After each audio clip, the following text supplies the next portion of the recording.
Hello, everyone. Happy afternoon. Here we are on Thursday with another Cottage Chat for you. I'm so excited that we've begun this series.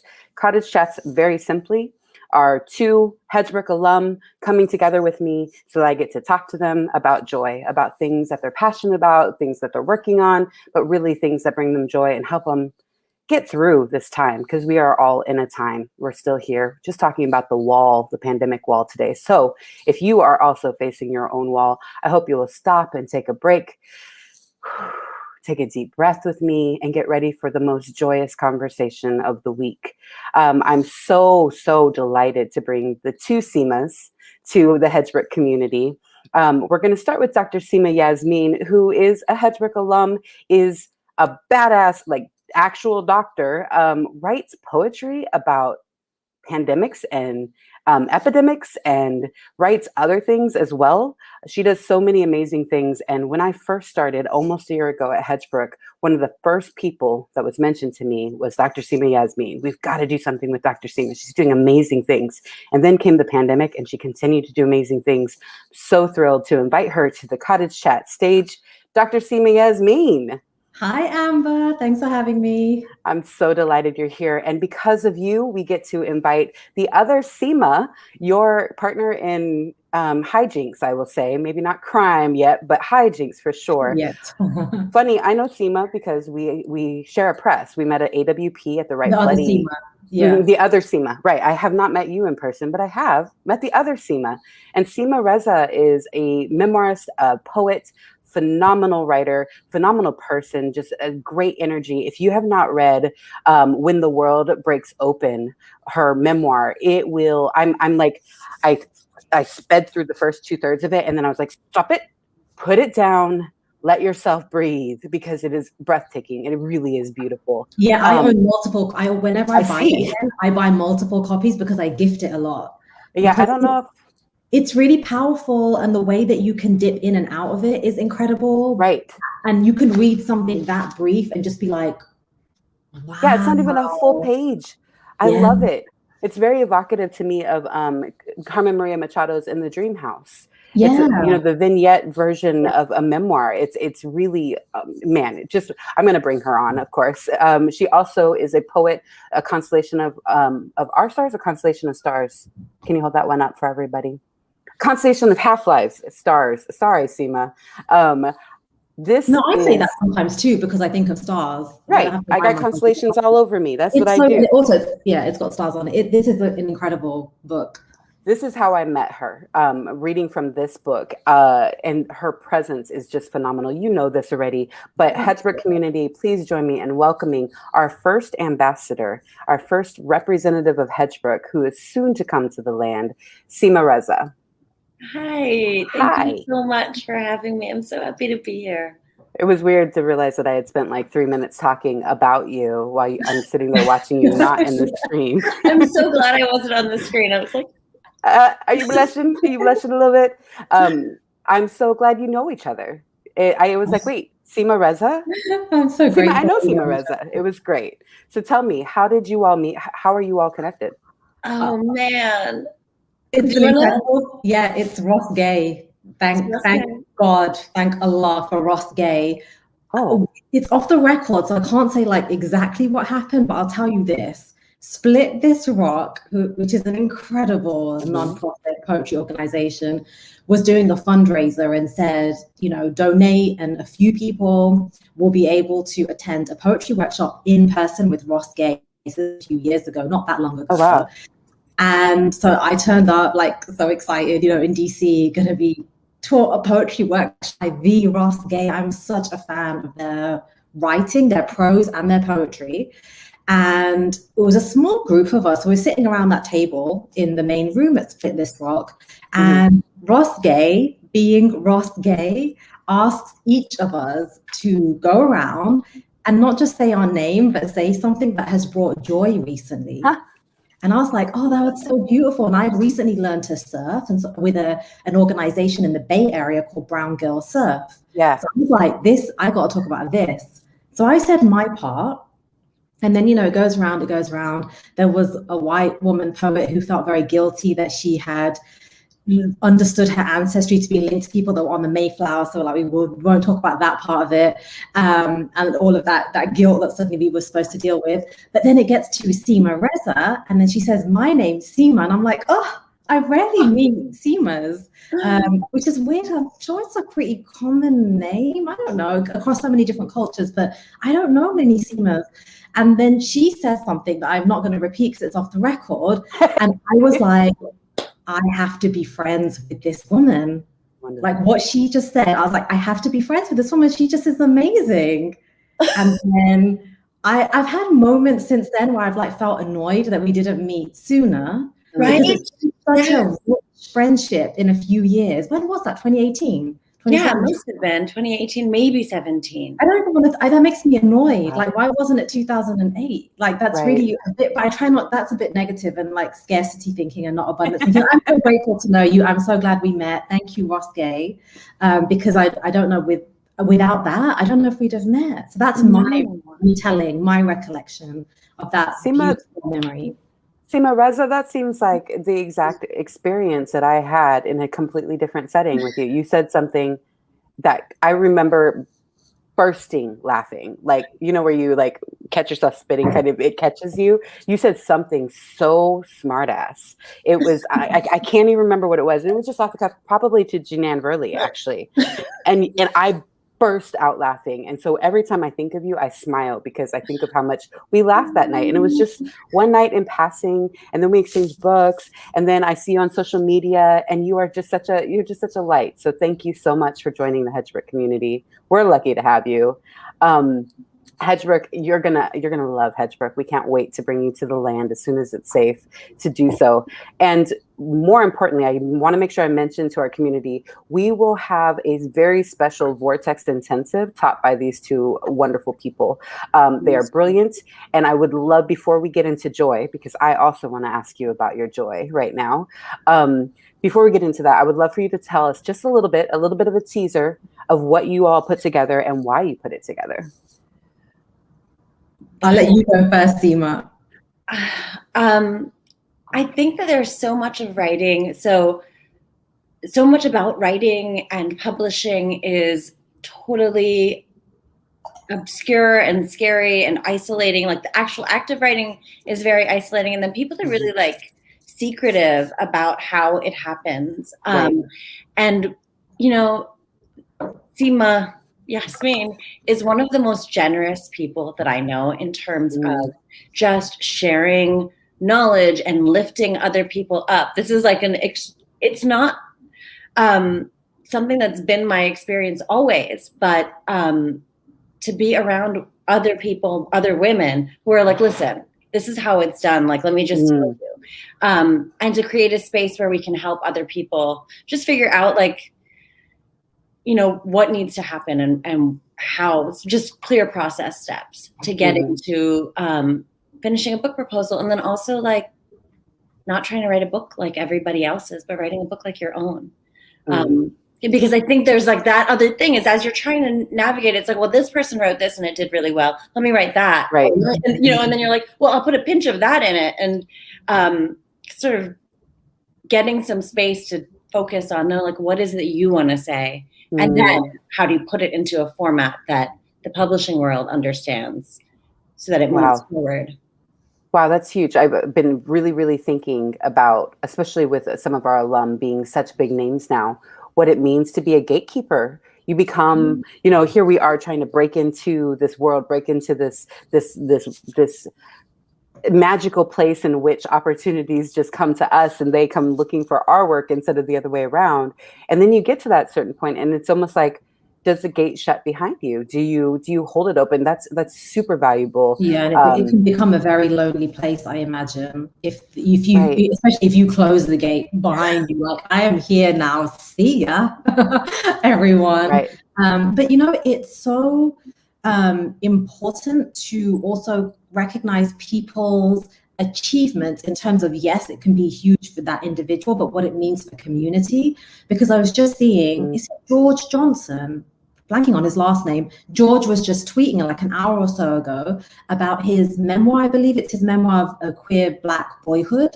And he was saying that it has earned out its advance quite quickly, I think. And I quote tweeted it and was like, this is really big. And of course, congrats to you. Like that's the, you're going to make money off of writing. That is a dream.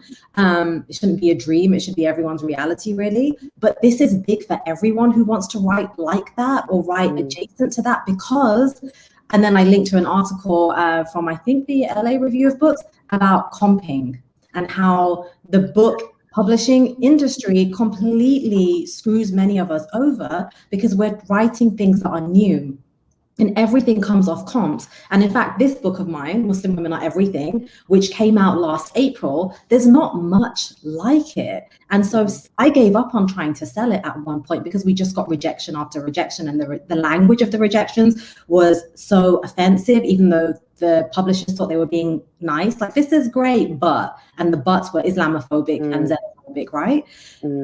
Because they look in the databases to see what's already been published and what has done well. Right. So George's achievement is great for them, but it's so good for everyone, well, not everyone, but everyone who's writing in that area we really need. So I feel like that's important to think about too. You're talking about there's this fine line then, essentially, because Seema, Reza, you were saying that there is like, write the book that is the book you need to write, not the book that other people have written. Don't fall into that hole, right? That the publishing world is like, oh, we know that will hit big. And there's also a commodification part of it, right? It's hot and spicy to be certain kind of writer, certain demographic of writer, and you get your like sort of peak moments where you can really shine and be different. And then comes, they want 5 other Black women to write the same book, right? They want 5 other South Asian women to write the same, like whatever it is. Yeah. And so that they can build like a repertoire and say, oh, let's cash in on that. Talk about that a little bit. Looks like you're about to jump in, Seema, Reza. Yeah, I was just going to say, it's sort of a question of the order of operations, right? It's sort of like figuring out voice can sometimes, I know that for me, if you've ever written like an academic sort of essay, you just are like, oh, I'm supposed to be confusing. My sentences are supposed to be circular, and you're like getting into this. Right. Like, it's a terrible example. But I think there is something where you can compare, you can sort of look at the comps and do that work of, okay, this is, or not do that work, but sort of build on a new sort of tradition of writing that's emerging. But if that's like the whole place that you are, then your writing is going to suck.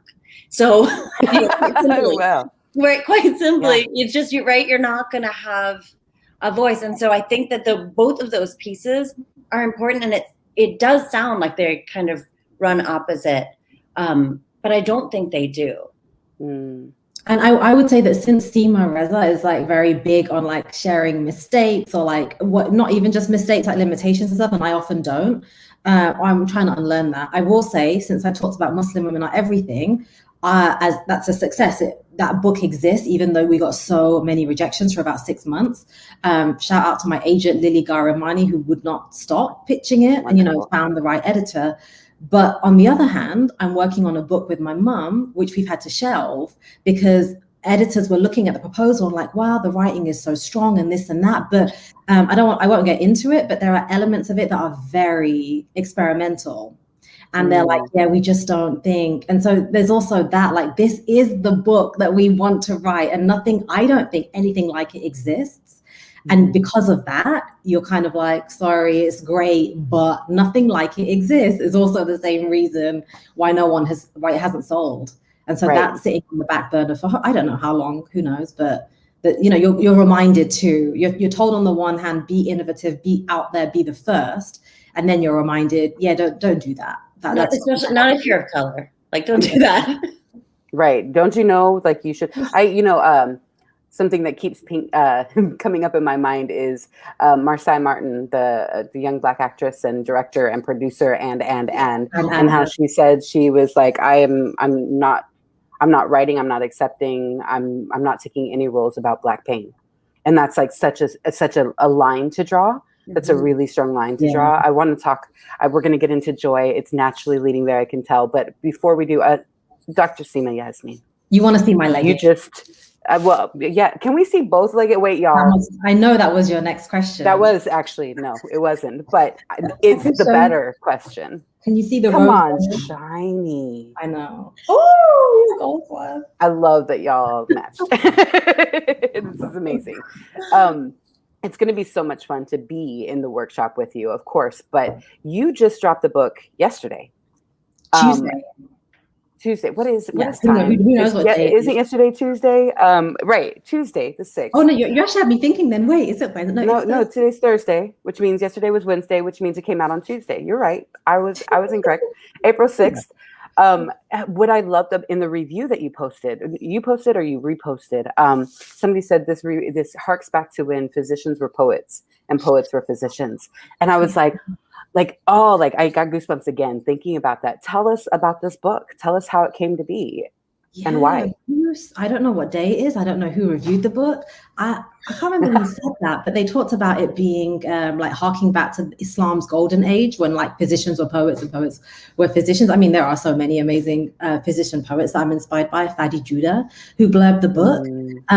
But so yeah, it came out on Tuesday. If God is a Virus, it has French flaps, which is like so. It's not fancy. Ooh, that is fancy. I love books.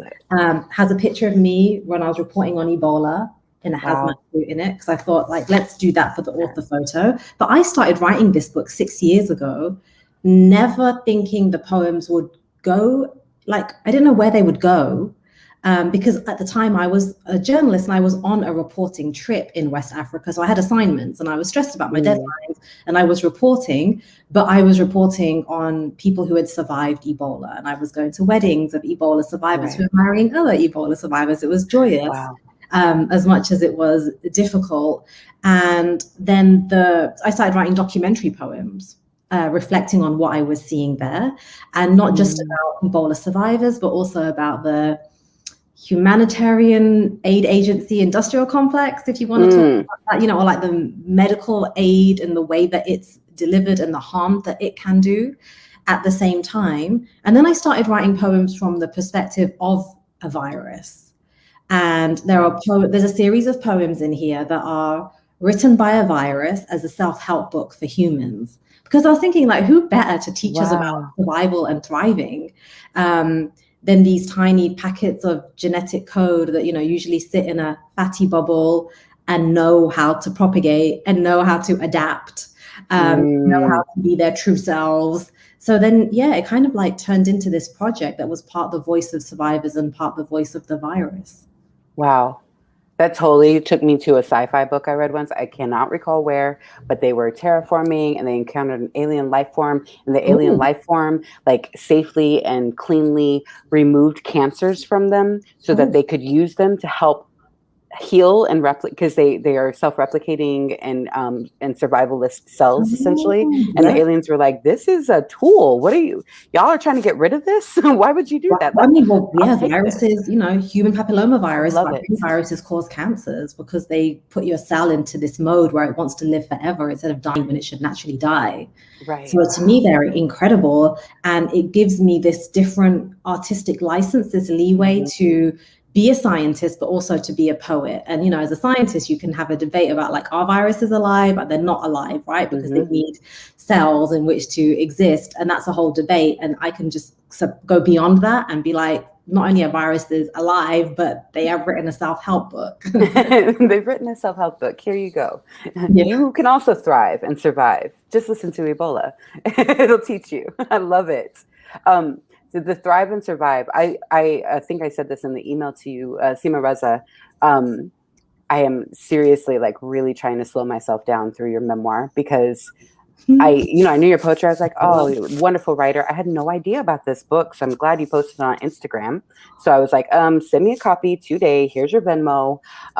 When the world breaks open. And then I get to the intro, and I almost never read intros, but I like you and I like your voice. And so I wanted to like hear your voice directed at me before I read the voice of the work. Does that make sense? Yeah.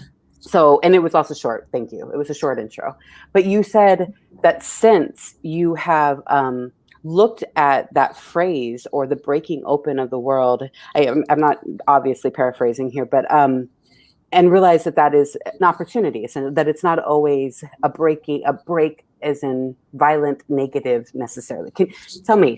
Tell us more about that. I was fascinated. Yeah. So I think there's this sense when bad things happen that I'll never be the same.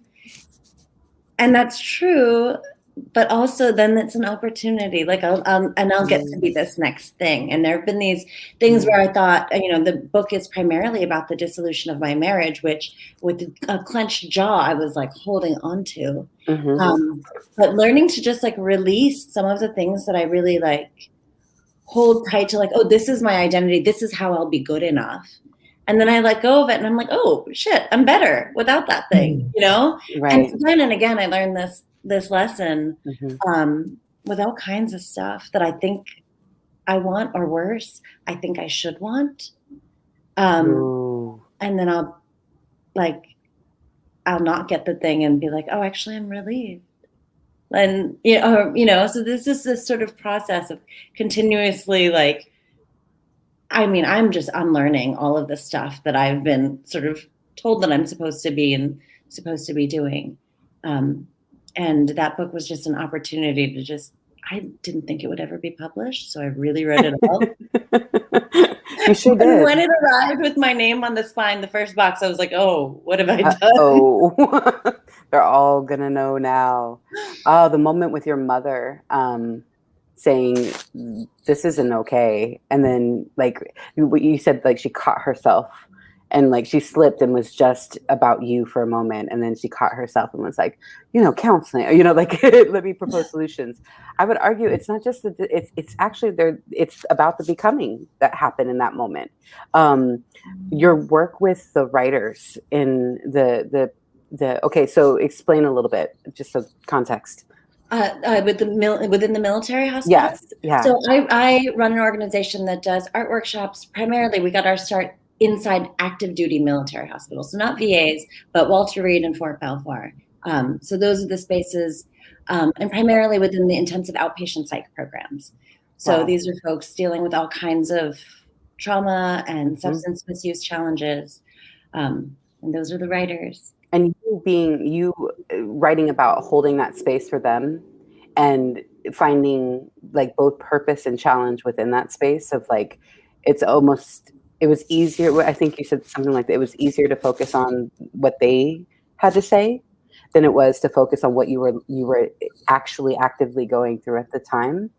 And somehow you felt like you were cheating. If there's something about cheating, talk about that a little bit. Yeah, I think there's so much of that even still in my life where I can hide an outside rage or outrage or, somebody else's grief, and rather than addressing like, oh, this is where I need to do some work. And I definitely would cry tears, and I still do it, right? Cry tears about something that I'm not really that sad about because I need to cry. Yeah. Rather than naming the thing. Does everybody do that? Sometimes you gotta make yourself cry because you're like, and this is something I'm allowed to cry about, that kind of feeling. Isn't that why like anyone would watch Bridges of Madison County? Maybe, yeah. So you cry about somebody else's pain instead of your own because it might break you or something. Where's that line for you, Seema, Yasmin? Where's that? I mean, do people come to you? Is it easier to be a poet or a doctor, a scientist? Is it easier to? That's such a good question. Let me use my breath. The Pulitzer Center on Crisis Reporting is the organization that supported me to travel to West Africa to report on Ebola survivors. At that time, a lot of Western media had helicoptered in, and then as the number of deaths began to decrease, decided the story was over. And, it kind of wasn't sexy anymore, this epidemic. And yet there were about 20,000 people who'd survived Ebola, whose lives were possibly never going to be the same again, who were stigmatized, had long-term health issues that we didn't know much about. And so what the Pulitzer Center has done, they sent me there with this idea that I would report for Scientific American and the Dallas Morning News, like it's journalistic work that they primarily support, right? But they're also really big on giving legs to journalism. Like, what is the impact? How do you make that live? How do you get your articles into the hands of people who are incarcerated in the US? How do you get that into a 10th grade critical thinking class or creative writing class? They do the Pulitzer Center does a national poetry contest for high schoolers, which is great. Oh. And what they ask them to do is take a piece of journalism that you can find on the Pulitzer Center website. Could be a reporter that went to India, could be a reporter that reported on mass incarceration in the US, but take a piece of journalism that's there and be inspired by that to write a poem. So I'm really moved by the work they do on impact and like accessibility to journalism. But I say all of that because when what also came out of that reporting trip wasn't just the magazine piece and the newspaper piece and all of that, it was a book of poems. They have created a teaching guide and lesson plans. Wow. And they are so exciting. Do you see this with things like this? So that's Venn diagram. Come on, Venn diagram, journalism, poetry, and science. And then, there you are right in the middle. And that's what made me think of it. Thank you for showing that, Seema. Because then there are these questions about like, what is the role of a journalist in society? So then what's the role of a poet? What's the role of a doctor? Can you think of times when journalists have helped or harmed people? Can you think of times when doctors have hurt or harmed? When they talk about what is the role of medicine and journalism in perpetuating or challenging systems of oppression like patriarchy and white supremacy? And so I when you asked that question, Amber, I immediately thought of the Venn diagram that Seema just showed, because I was like, it's everything all at the same time, right? Like, why has our society asked people to silo themselves in and constrain themselves in weird, singular ways, as if any one of us does one thing? I don't know if anyone's seen that documentary, A Hero Dreams of Sushi, on Netflix. It's a beautiful beautiful documentary that came out about like 5 or 6 years ago. And this man really does do sushi his whole life. Like, that's what he does. So there are definitely people like that. But then I think a lot of us dabble in like a ton of things and then get asked, as you know, to just dedicate our work, our lives, all of the above to like this one thing. And that's my way of kind of evading your question as well. Because I don't really know. But you're a whole person. I definitely take all of those tendencies and ways of thinking. And clearly I was on a reporting trip that was very scientific and journalistic, right? And then poems came out of it. And then my poems, some of them are a bit scientific in that they kind of take a phylogenetic tree of Ebola, which is kind of like a way of looking at its genes and creating a bit of almost like a family lineage of a virus. So we do this for a lot of viruses. We've done it for the coronavirus too. I want to hold it up for just a moment. Let me get you big here. Oh, no, that one. So that's what that looks like, a filovirus phylogenetic tree, right? It's kind of you can do it for all different viruses. They kind of look the same in that they have like an origin and then it all branches off. And then there's a poem that matches that. You are creating poetic forms. You are creating a genre. You are. But then, and I wonder how people will receive this part, because there was a study that came out in 2016 in Virginia, the University of Virginia. These researchers asked medical students and doctors who were not Black a series of questions about Black people and Black people's biology and bodies. And 2016, from a study of 418 white doctors and medical students.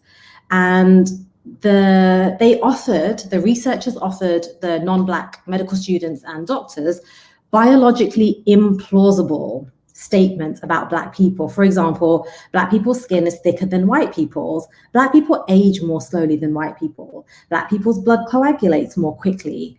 And in each of these, you'll see that there are non-Black medical students and non-Black doctors who believe implausible, magical things about Black people's bodies. And so these are the people that have life or death power at times. Or imagine how you are possibly at your most vulnerable when you are with a doctor. You're either very sick or, this is a person who has power over you in many ways. And 100% of the medical students in this survey of 418 believe that Black people's skin is thicker than white people's. 1.5% of medical students believe that white people have larger brains than Black people. And I say this because this is a book of poems, but I just took out the table and put it in here and gave it a new title, which is What They Hear When They Listen to Your Heart. So, wow. And then I guess there's also memos from the WHO that I turned into poems. So there's that stuff too, because I do think of it as another way of interrogating these systems. This reminds me of one of my academic friends, teaches Black feminism, Dr. Sydney Fontaine, and she, every time she talks about the immortal cells of Henrietta Lacks, she talks about it as a horror film. She's like, it's terrifying because it's still very, very real. And it is terrifying. And that's a recent study. Yeah. Wow. Yeah. You're doing something really, I think it's so fascinating to what you choose to focus on. It's Western centric, essentially. It's things that people are not paying attention to because they don't come and land in the United States of America. And when they do, it's only what happened here. And as you said, like once the numbers started dropping, they stopped. They disappeared. It was no longer a viable story for them. Yeah, I mean, the hotel I was staying at in Monrovia, Liberia, was quite empty, almost empty. There certainly weren't any journalists there. And I was told that just like 2 weeks prior, it had been packed. Right. Completely packed. So it's really interesting. And you talked about gatekeeping earlier in terms of publishing industry, but there's definitely poems in here that talk about the gatekeeping within journalism and who gets to decide the newsworthiness of a story, who gets to decide the newsworthiness of a death or of a public health crisis. And I know a lot of people have been avoiding watching the horrific, traumatizing trial that's currently on, where Derek Chauvin is apparently on trial, but not really. I was watching today because of the medical components of it. And again, thinking about like, what is it about this trauma that has had white editors decide it must be broadcast across multiple networks so that we rewatch the same video clips that show a murder over and over and during prime time? There's something about that commodification of somebody's horrific murder, and news editors deciding, this is news, and this is news, and then other stories are not. I would say, in conversely to this point, what they've done with Breonna Taylor's murder, right? The sort of a different kind of commodification, right? They focus with George Floyd. There's this sort of focus on that video clip specifically, and I mean, maybe it's because you numb out after a while, you stop watching after a while, and so that over inundation allows you to tap out and say, I've seen it, I know. And it, compassion, fatigue, whatever you want to call it, happens so easily with our society. And let's watch him being murdered over and over while we have a month-long deliberation of whether it was murder. Whether it happened. Whether it happened at all, really, like, oh, yes. It is, it's immediately blood boiling, like, there's a summer of killings is what I've written about this myself. The idea that every summer there's one that sparks the outrage, and then we go silent for fall, winter, and spring, and then the summer begins again, and there's one, and meanwhile there's other people who are keeping count, and the count is just growing and growing and growing. And it was like people saying that, with the pandemic year of 2020, I mean, we're still in the pandemic, but there were so I've seen some reporting that there were no mass shootings last year. And actually there were a lot, and it was the deadliest year for gun violence deaths It was the deadliest year since 2017, I think. And then I saw some analysis that said actually the mass shootings that occurred in 2020, like the majority, I believe, or a significant number of those who were injured or killed were people of color.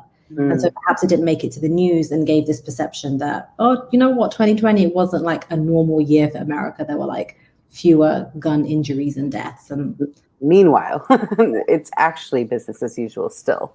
Yeah, we're supposed to talk about joy. Yeah, I was going to say, before we wrap, we've got to talk about so we went through a pandemic. We're not out of it yet. They're suspecting a fourth wave, as you, I'm sure, are aware. I think, we're kind of in the surge now, but from it has been so many opportunities, I would say. Hedgebrook is certainly aware of how many opportunities have come to us as an organization because of this time to pause. We've been able to look at all of our programs. We've been able to look at who does what. We've started brand new things like Cottage chats and a whole alum engagement path, which I'm super excited to keep y'all engaged on. And it's been really positive. For me personally, I've taken better care of myself. Because I wasn't commuting all the time. I wasn't trying to get my kids to and from school all the time. So when you think about, not even like your creative work, because I want to ask about that too. But when you think about joy now, what is bringing you joy now? At home, stuck, or in a mask?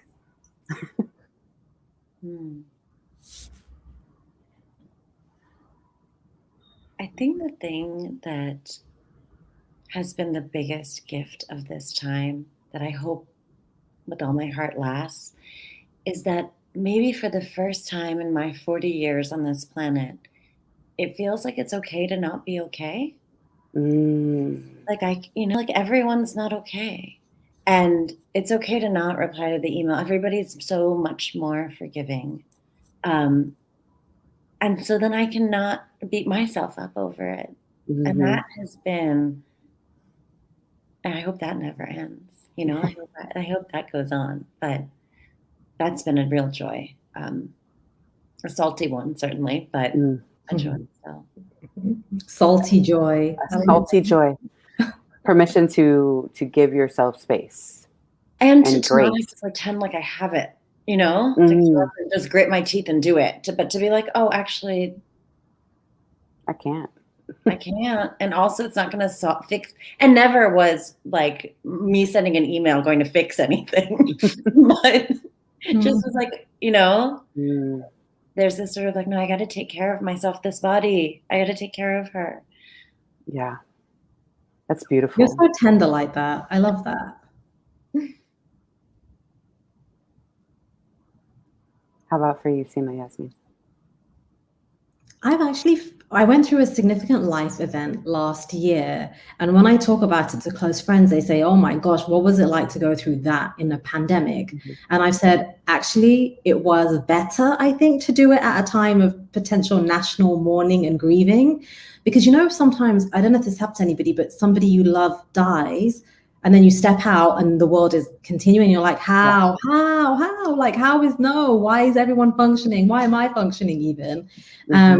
And so going through something major like that did require grief, felt like, actually, it's like what Seema's saying, like everyone else is going through something too, which we know it is the case anyway, but we have been, and I don't know if it will continue, but we've been a bit more vocal, a bit more transparent about our challenges. And so it felt a little bit, not easier, but maybe the situation was like buffered a bit by a collective crisis. So I was having a personal one during a collective one. Yeah, that's really when the stunnedness of not being alone in being stunned is huge. When I lost my mom, I was just like, how are you just expecting to eat, kid? Like, why would you need food right now? We're grieving, like that kind of nothing is normal. Why is everybody acting as if things are normal?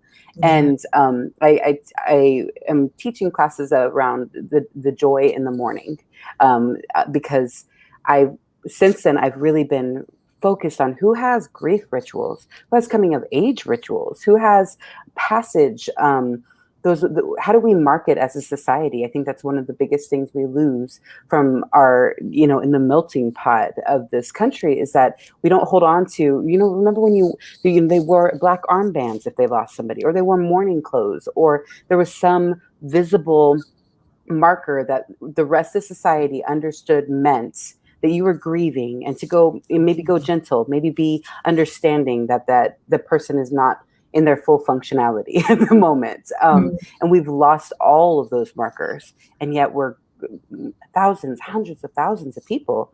We are all grieving. It has circled very close to everybody I know. And so I think that's some of the joy, really, is being in community with it as opposed to alone. Seema, go ahead.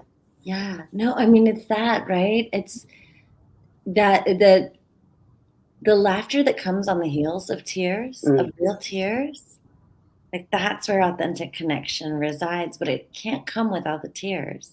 Right. And so this That's not really profound. Didn't that sound really, I need to write this down. Well, you don't enjoy what there's to enjoy unless you can suffer what there is to suffer, right? But with other people. Yes. Like what you're saying of being like, no, notice my grief. Yeah. See my grief. That's such a beautiful thing. See me. Right. See me. Yeah. Yes. And how many of our friends, our mutual friends, the poets out there are saying, see me grieving. I'm still in this, another anniversary, but now I'm at home alone in my thoughts about it. See me grieving. Yeah, that is some beauty. Are you working on new work? I'm working on a collection of essays. Of course you are. I hope is like just nasty and gross and sexy and weird. Ooh. That's my goal every day. Just give myself some permission to be weirder. Nice. And tell my mother, you're not reading this one. You think she'll read it anyway? She will, but she might pretend that I tell everyone I died. Just so that her friends don't read it. She'll be like, no, that's a different Seema. Do you have people like ready to Google you to look for your newest work in your family that you have to watch out for? People call my mom. But people call my mom too. Do they? Yeah, they should really stop. Really should. Get a hobby.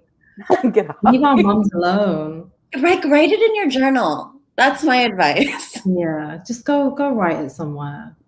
Yeah, I mean, always. Speaking of writing, I would like you all to know, who are still listening, still out there, thank you for joining us. The two Seemas, we're not going to call it that, but the two, well, maybe, who knows? Maybe we will. I like it. We can do what we want. The two Seemas are going to be teaching a Vortex Intensive for Hedgebrook this coming summer. So keep an eye on our website for that. This is going to be a day-long retreat based on their workshop together. They're going to co-teach a workshop that they have crafted, and they were planning to bring to Italy. Was that the plan? You don't have to say anything more. Thanks, Amber. You can bring it up in the end. Fine. Okay, everyone. We get the story. Listen. Was it February? What? Yeah. Okay. So February of 2020. Remember what the world was like in February of 2020. We were talking about, because we love writing and we want to see more people. We want to help people navigate through the kind of weird, mysterious cloud around publishing, getting an agent, writing a proposal, all of that. I think it is so mysterious. And as people who've been through it a few times and wanted to offer what we learned to others, we had this idea that we do these like intensive writing workshops, but they'd be in really beautiful places. Like the Amalfi Coast, I think we looked at Croatia, like places like that where you could just have this time and investment in yourself. You've been working on a sample chapter, you've been working on an outline, whatever, and then we come along and we're going to do intensive workshopping with you and talk through the process, have agents join virtually and stuff like that. So then as we're working on this, Seema, Reza, let's put it all on you. We had a third partner who was going to do the logistics. Yeah, we had an amazing woman working with us who Seema knows really well, working on the logistics of this, because so much of it is logistic. Until I get to this realization, and Seema articulates it, that basically what we are doing, offering, and need to create is, you might think it's the writing workshop, and that's certainly part of it, but actually it's a travel agency. Right? And actually, you're right. You were right to say that, you and the other woman, because she was right. She knows this. The other woman knew this. So it was like, yeah, actually, there's so many moving parts around the logistics. Unless all of that is seamless, you can't get people to a place and an environment where you can do that kind of intensive workshopping where everything else is completely taken care of, right? So then it's like, okay, so wait, what? We're starting like the Seema Squared travel agency because we want to teach writing workshops. But we're going with it. We were going to hire someone to go travel to different places to do research, because it's really important that this is all vetted. I'd contacted one person already to go do this. We booked a trip to go look at a place, actually. And I was going to invest my own money in this because I like really believe in it. We were making this big investment in this. And then, as Seema says, I couldn't make one of we were having very regular meetings. We were like weekly, right? Weekly Monday meetings.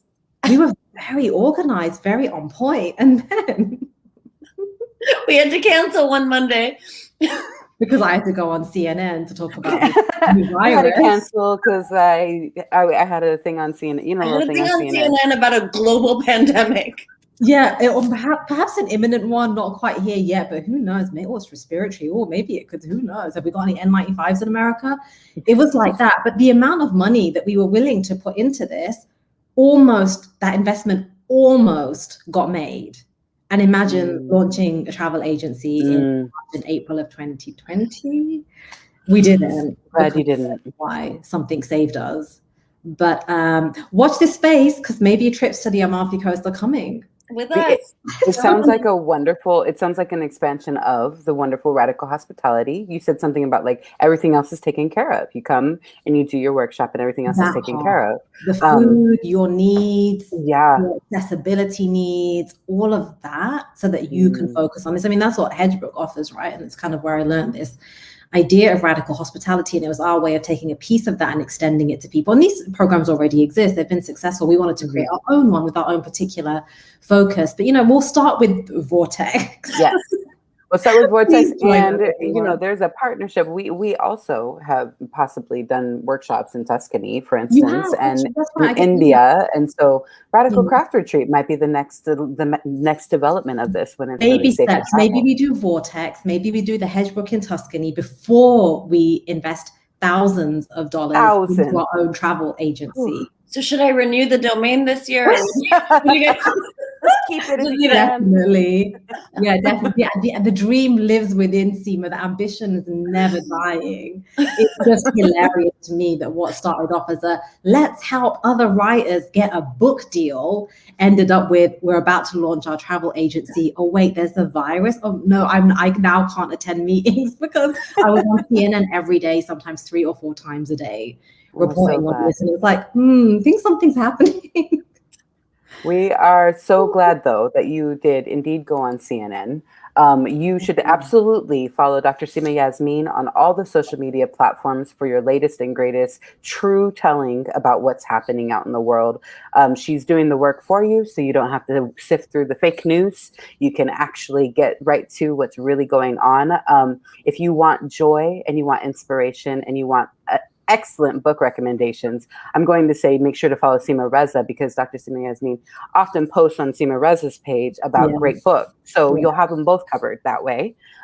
This has been a lovely time, a wonderful cottage chat. Welcome to the community, Seema Reza.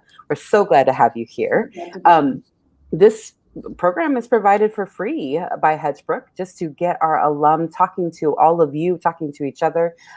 We are going to do it as long as we can, but there is a Vortex coming up. Please keep an eye on our website. You will see when the registration opens for it. If you would like to give a small donation in support of this program, or a large donation in support of this program, there is a link right there in the chat. There is also PayPal is always an option. We will take your money any way we can get it in support of our wonderful alum. Thank you both so much for being willing to join us for our second ever Cottage Chat. Wow, thank you for having us, Amber. Yeah. So just a real quick thank you all who are out there watching, all of you, your eyes, your hearts, your likes, your comments, your chats, wonderful support for our wonderful alum. We are looking forward to having some more of these. August, it is not August, it's April. April 29th, we're going to have Sonora Jaw, who just released her book, How to Raise a Feminist Son, and is a board and an alum of Hedgebrook, a board member and an alum. She's going to be in conversation with Honor Moore, another one of our alums and creative advisory council members, talking about feminism, talking about the role of intergenerational feminism, and how do you raise a feminist son. So look out for that coming on April 29th, and we will see you all soon. Thanks.